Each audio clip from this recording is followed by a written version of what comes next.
powerful words of "lift every voice and sing" reverberated through the rafters of Our Lady of Victory Church in Bedford-Stuyvesant Monday.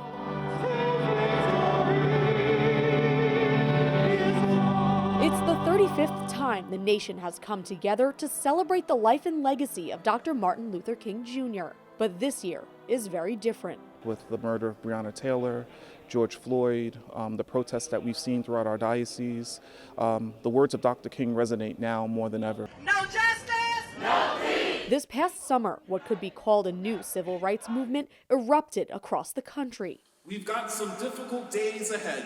Father ALONZO, the pastor of St. Martin de Porres Parish and the coordinator for the Vicariate of Black Catholic Concern for the Diocese of Brooklyn, says Dr. King's words can be applied to 2020 just as they were to the 1960s. The words just come alive. You know, he said these words 53 years ago, and they're really ringing true today in 2021.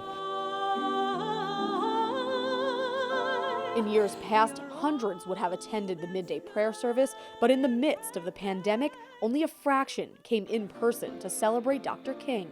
I think that it is good that it's being brought to the forefront so that we can actually have a discussion of these issues and confront them.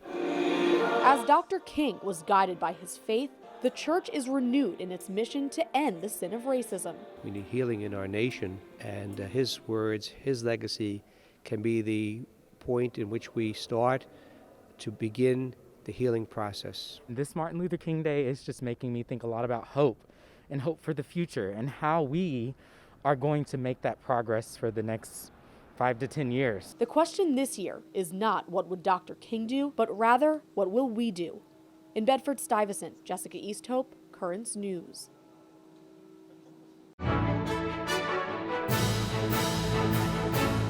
If you're watching Currents News on YouTube, be sure to hit the subscribe button and click on the bell to get updates to all of our newest content, because we are putting your faith in the news.